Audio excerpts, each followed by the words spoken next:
এই দেখেন, আপনারা দেখেন কিভাবে ভাঙছে, তাই দেখেন দেখেন এতে কি আছে, দেখেন কিচ্ছু নেই।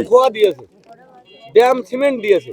থাকার পর আমি জিজ্ঞাসা করেছি যদি সেই মিস্ত্রি, আপনারা যদি সেই মিস্ত্রি আনেন, সেই মিস্ত্রি আমি প্রমাণ দেবো হাতে করে যে আছে এই জিনিসটা তারা করেছে।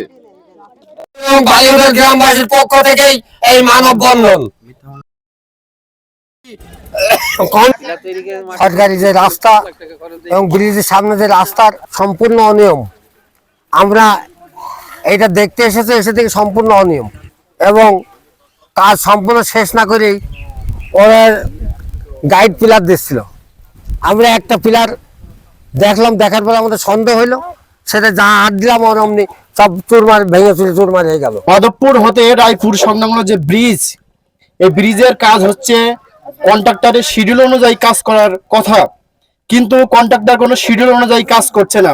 আমাদের গ্রামবাসীর স্বার্থে, জনগণের স্বার্থে আমরা মানববন্ধন করছি। যতক্ষণ না এই কাজ সঠিকভাবে হচ্ছে ততক্ষণ আমরা এই মানববন্ধন করেই যাব।